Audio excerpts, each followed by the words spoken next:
What does the word iceberg have to do with Ellie in The Last of Us? I know this might sound random, but stick with me.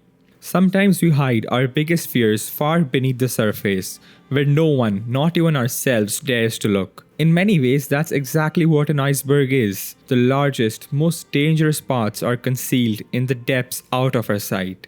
And that's the kind of character Ellie is. This isn't just a poetic metaphor, it's the perfect way to understand Ellie's journey across both games, because everything we as players see on the surface is only a tiny fraction of what makes her who she truly is. Her real motivations, insecurities, and darkest desires are all buried deep under the surface. You might have clicked on this video expecting an ordinary character analysis, but I want to show you that there is so much more going on. There are hidden but powerful patterns running through the first game that shape how Ellie acts in the second. If you look closely, you can see how the events and themes from part 1 clearly set up and foreshadow the journey Ellie goes through in part 2. Together we will uncover these hidden patterns, and I can guarantee you that by the end of this video, you will view Ellie in a different light altogether. The entire plot of the second game is a hyper-extension of the hospital scene in the first game, where Joel was ready to bury himself into the pits of darkness to save the only light he had in his life. He was willing to pay the heavy price of the world potentially not having a cure as long as he had Ellie in his arms. He could not let go of his loss and was defying fate by snatching her from the jaws of death. Ellie's journey in part 2 is a haunting reflection of that same story point, but on a much larger scale. After losing the only person she called family, she too is willing to embrace that very same darkness that Joel once did, doing whatever it takes, crossing every moral line, just to salvage the last pieces of love and meaning in a world that has taken everything from her. She's hoping that by avenging Joel, she can restore some sense of purpose, even if it costs her everything else. But you see, my friends, this is not just a simple story of revenge. There are layers beneath this iceberg, layers that reach all the way back to her childhood. To truly understand Ellie, we must realize that her biggest enemy was never Abby, the infected, or the various people she fought. Her true enemy was fate. Her battle with fate started the moment she was born. It's as if she was a glitch in the matrix and the universe kept trying to correct itself by stripping away everything that she loved. Every bond she formed, every glimpse of hope she held on to, fate would inevitably snatch it away from her hands. She was trapped in an endless cycle of loss and survival, and that cycle began long before we met her. Ellie grew up like an orphan. She lost her mother Anna at birth, and we have no info about her father. The closest thing Ellie had to a guardian was Marlene, who kept her distance from her because of her deep involvement with the Fireflies, a group of so-called freedom fighters. Child psychologists widely agree that having a stable attachment figure early in the life is crucial for building a strong, healthy personality. In Ellie's case, this absence of stable attachment figures in her formative years helps explain her complex demeanor, a seemingly fun-loving, witty, and adventurous teenager on the surface, yet one who is simultaneously guarded and conditioned to suppress vulnerability as a survival mechanism. This is why when we first meet her at age 14, she is both fiercely independent and deeply wary of new attachments. She frequently jokes, keeps others at arm's length, and disguises her loneliness behind sarcasm. But as the story unfolds, it becomes evident that her greatest fear is being left all alone. The recurring theme in Ellie's life is abandonment. The first time she truly felt it was with Riley, her love interest. One day Riley disappeared out of the blue, and to make things worse, she returned 45 days later, only to this time make her departure permanent. Ellie and Riley ended up getting infected at the mall, and the game heavily implies that Ellie had to shoot her to put her out of her misery. This was the exact moment that sets the tone for both the games, where Ellie will go through this pattern repeatedly until she snaps in the second game. The reason I am emphasizing so much on this very moment is because the game was foreshadowing Ellie's destiny from the very start. To get better context, listen carefully to Riley's last words to Ellie. The way I see it, we got two options. Option one, You take the easy way out. It's quick and painless. I'm not a fan of option 1. 2, we fight. Fight for what? We're gonna turn into one of those things. There are a million ways we should have died before today. And a million ways we can die before tomorrow. But we fight for every second we get to spend with each other. Whether it's 2 minutes or 2 days, we don't give that up. One of the last words Riley says to her is that no matter what, it is worth fighting for every last second they have together. This is a crucial philosophy that molds the way Ellie approaches her relationships. We will examine this in detail later on in the video. When Ellie realizes she isn't infected, she doesn't see it as a gift, she sees it as a curse. This becomes painfully clear when she tells Joel that she's still waiting for her turn after losing Riley. Deep down, Ellie believes she is indirectly responsible for the death of those she has loved. And this is where her immense survivor's guilt takes root. She convinces herself that she owes it to Riley, Tess, and everyone who has sacrificed something for her to make her life count, to live for a cause that justifies all their losses. This sense of responsibility becomes the driving force behind her actions in the first game, as she clings to the belief that her immunity can lead to a cure and give meaning to all her suffering. Now I want you to take a look at Ellie's belief chart so far. She believes that every last second she can have with someone she cares is worth fighting for. She now carries deep survivor's guilt, and the only way she copes is by convincing herself that all her pain and loss has a purpose, that she is somehow meant to be the cure for the virus. These beliefs are not just passive thoughts, they are active motivators behind every single decision she makes. With this context in mind, it becomes easier to understand why Ellie fears being left alone. All she wants is to have someone by her side, and this is why the story of Last of Us Part 1 is a fan favorite, because it brings together two characters who are both missing pieces to each other's puzzle. They complete each other's story in a manner that does not feel forced. As the story progresses, we can see both characters beginning to heal, albeit that this healing is more superficial because they are not acknowledging the root cause of their sufferings. The next step in Ellie's character arc is her introduction to Henry and Sam. She's no longer just a cargo in Joel's care, and with Sam, she becomes a friend, an equal. This is her first time she has met someone her age since Riley. We can see the moments of joy and innocence return to her when she is with Sam. But remember what I said earlier, that her biggest enemy was fate? Not long later, she's put in the same cruel situation she was with Riley. Sam gets infected during the chaos in the sewer, and the most tragic part is that Ellie has no idea. She goes on thinking that everything is normal, unaware of the heartbreak that's about to hit her. Pay close attention to this final conversation she shares with Sam the night before he dies, and see what insights into Ellie can you decipher before we break it down together. Is everything all right? Yeah, everything's fine. Okay. Well, have a good night. How is it that you're never scared? Who says that I'm not? What are you scared of? Let's see. Scorpions are pretty creepy. Being by myself. I'm scared of ending up alone. What about you? Those things out there. What if the people are still inside? What if they're trapped in there without any control of their body? Scared of that happening to me. Okay. First of all, we're a team now. Okay, we're gonna help each other out. And second, they might still look like people, but that person is not in there anymore. Henry says that they've moved on, that they're with their families, like in heaven.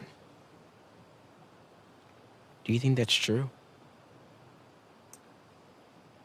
I go back and forth. I mean, I'd like to believe it. But you don't. I guess not. Yeah. Me neither.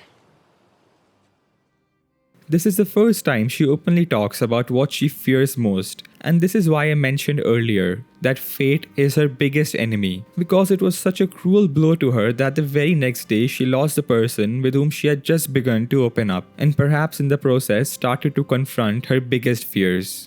The cycle of attachment followed by sudden loss continues when Sam turns infected and has to be put down by his brother. To compound Ellie's misery, she also first-hand witnesses what grief does to a person when Henry decides to take his own life. Once again, she's left helpless, almost as if fate is mocking her immunity while the 3 people closest to her have all died from the very same infection. After everything Ellie has been through, we arrive at what I think is the most beautiful moment in the game.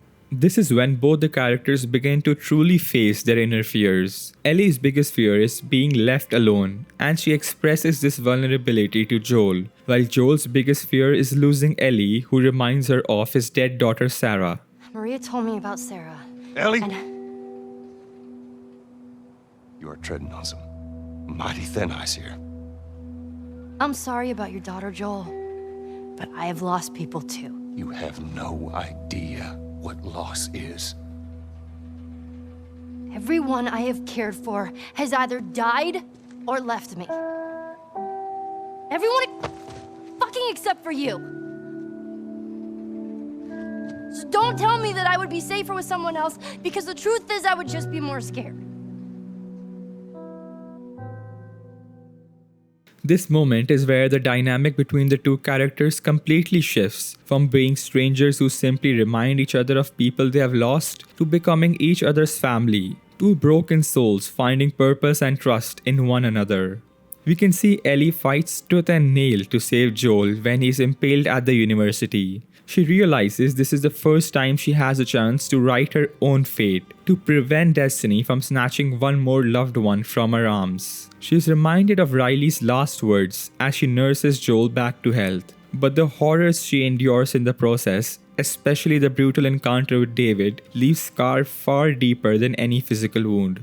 She buries that trauma, convincing herself it must all serve a greater purpose, that her immunity can save the world. She is bound by her survivor's guilt to make her life worth it. Part 1 ends with Joel telling Ellie there never was a cure, swearing he isn't lying. That very moment sets in motion the seeds of Ellie's downfall in Part 2. Joel robs her of the very purpose she had been clinging to throughout Part 1, a purpose that unknowingly had become her defense mechanism against the relentless survival guilt she was harboring. When Joel takes that purpose away, Ellie is left to confront a crushing void. The one thing that had been driving her forward, the one thing that had helped her make sense of why so much pain and death surrounded her, is suddenly gone. And worse, this void is built on the foundation of a lie, a false promise from the one person she trusted most. At this point, the only thing standing between Ellie and her having a mental breakdown is Joel's false promise. A fragile thread she clings to, even though it's built on deception. In Part 2, when she finally learns the truth, that fragile thread of trust snaps. The foundation of her life crumbles, setting the tragic tone for everything that follows. Now, there are 2 scenes in the second game that give us the deepest insight into Ellie's character. Everything else that happens is a byproduct of these 2 moments. The first scene is where Ellie confronts Joel about what happened with the Fireflies at St. Mary's Hospital. By this point, she already knows the truth, but she still gives him one last chance to be honest with her.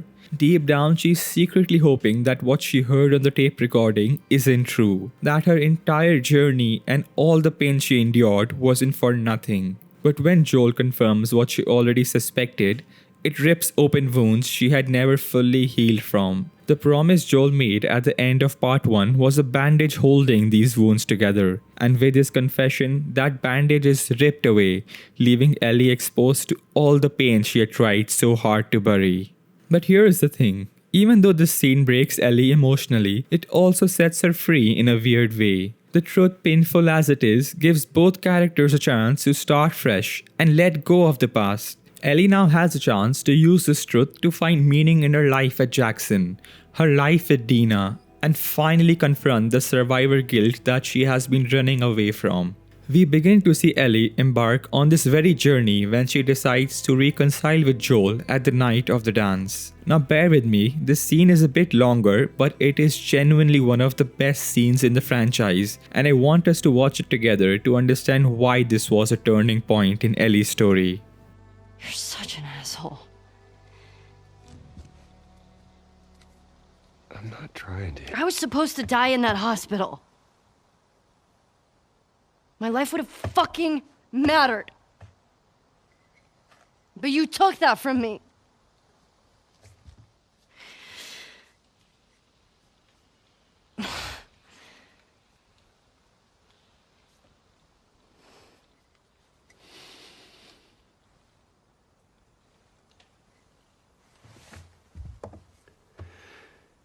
If somehow the Lord gave me a second chance at that moment, I would do it all over again.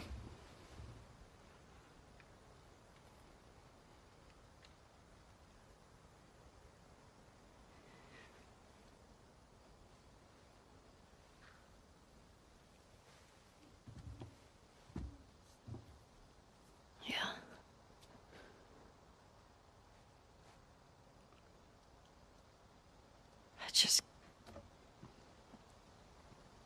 I don't think I can ever forgive you for that.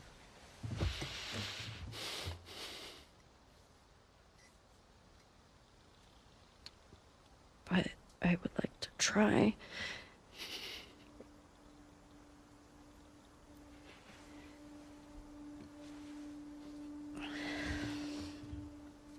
I'd like that.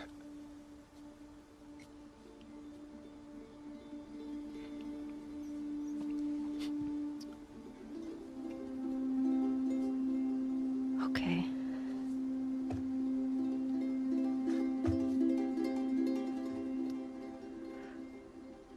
I'll see you around. Yep.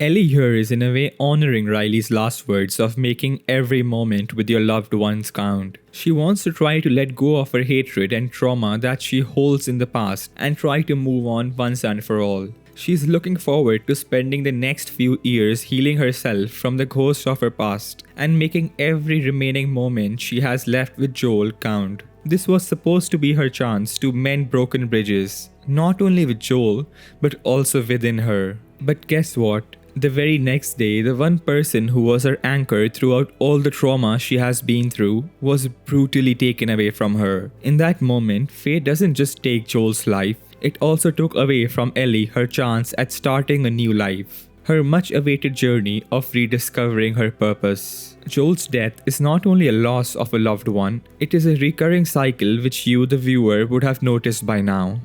This time she has finally snapped as she sees nothing but limbo in front of her. All the unpleasant emotions come flooding back to her. She is once again back to square one, and this time she has no greater purpose which she can look forward to as a means to justify what has happened to her. The only thing she can think of right now is to make Abby suffer in the worst imaginable way possible. She wants to unleash all her frustrations, pain, anger, trauma that she has accumulated till now on Abby. Ellie refuses to look beneath the proverbial iceberg and uses revenge as a tool to avoid facing her emotions. When someone is consumed by revenge, they often don't stop until they achieve it. Look at Kratos from the God of War series, who spent most of his life taking revenge on Zeus only to feel empty afterwards. Ellie's journey is similar to that of Kratos, with the only difference being she finds her truth before she falls for the temporary satisfaction that revenge would have provided her. As the story progresses, we can see Ellie's gradual descent into darkness, which is interrupted by moments of her inner self questioning her. A very perfect example of this is when she's interrogating Nora. We can see the very moment she's caught up in two minds. She knows the brutality she has to inflict on Nora to extract Abby's location, but she's hesitant to do what it takes. Her facial expressions are a perfect representation of her inner turmoil, but she pushes through, destroying a part of her soul in the process. Immediately after, we see how shaken Ellie is. This is the first time she begins to contemplate the cost of revenge and the toll it's taken on her mind, body, and soul. I might sound like a broken record now, but this was another chance for her to face the iceberg, a chance to start a new life. But what follows is one of the most devastating moments in her arc. Then comes the aquarium. What happens with Mel and Owen shows how far Ellie has drifted from the very person she once was. The irony here is that she tried to emulate Joel's interrogation methods, but instead she ends up losing control of the situation, leading to a tragic end of 3 lives. If she wasn't already broken, this moment shatters whatever humanity she had left. Instead of closure, Ellie ends up in an even worse emotional state. The death of Mel and Owen are not just tragic events, they are mirrors held up to Ellie's own unraveling, proof that in chasing vengeance, she's eroding the last pieces of her humanity, shaping herself into someone she no longer recognizes. The game brilliantly mirrors the disillusionment of control, not just for Ellie, but for the player as well. As Ellie loses herself with every step forward, we too begin to lose the Ellie we once knew and loved. It's not just a physical descent into darkness, it's a spiritual one, where both Ellie and the player are slowly stripped of clarity, control, and identity. By this point, I no longer knew how or what to feel. And here's where The Last of Us Part 2 struggles compared to Part 1. The player is not given enough time to process these emotions. It feels like trauma upon trauma with no pause, leaving you numb. The game might have been better served if released in 2 parts, giving players enough time to digest these complex emotions. Now getting back to Ellie. By the time we see Ellie on the farm with Dina, it seems as though she's living the life Joel once imagined for her, but it never truly feels like it belongs to her. Every moment of peace is haunted by the weight of what she's done and what she's lost, and you can sense she doesn't truly believe that she deserves this peace. This is a perfect representation of imposter syndrome combined with post-traumatic stress disorder. The farm isn't healing her, it's masking her wounds that never closed. Now many see Tommy as selfish for urging her towards revenge, but Ellie was never truly at peace in the first place. Even without his push, she would have found a path back to Abby, because she still had not shed the emotional baggage that she was carrying. By this stage, she has become everything she once despised, not because she wanted to, but because she could not let go. Abby becomes the vessel for all the fear and grief she refuses to face within herself, and clinging to vengeance becomes easier than confronting the emptiness. Her choice to leave Dina for me is the final step in abandoning herself. In doing so, she makes Riley's death feel meaningless. Riley's words were a plea to make every moment with loved ones count. By walking away from Dina and the family they built, Ellie turns her back on that promise. Instead of holding on to love in the face of pain, she lets the cycle of loss continue to define her. The belief chart I showed you earlier in the video no longer holds true because Ellie has abandoned all of those learnings. This is why I said at the beginning that Part 2 is just a hyper-extension of the hospital scene in Part 1, where Joel stole Ellie's sense of purpose by denying her the glorious end she craved for. Part 2 mirrors this in a tragic way. Ellie forsakes everything Joel fought so hard to give her because she cannot bear to face her suppressed emotions. In her desperation to shield herself from ever feeling powerless and hollow again, she sacrifices the life Joel wanted her to have. She burns down the future he envisioned for her, trading it for one last pursuit of purpose, even if that purpose is driven by revenge and pain. Her final confrontation with Abby isn't truly about Abby at all.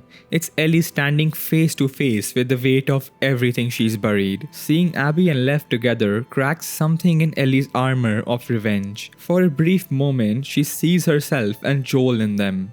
In that instant, revenge suddenly feels hollow, as if she can finally glimpse the cost of the path she has chosen. And yet trauma has a way of clawing its way back to the surface. Just as she's on the verge of letting them go, Joel's brutalized face flashes in her mind, and every wound she has tried to stitch is ripped wide open. The violence that follows isn't about closure anymore, it's about trying to outrun that emptiness. With her hands around Abby's throat and seconds away from revenge, a memory of Joel flashes. This time, however, a different memory surfaces. Joel looking full of peace as he plays the guitar. It's almost as if Joel's memory gave her permission to break this endless cycle, to finally release the hatred that has defined her, and instead choose a different path.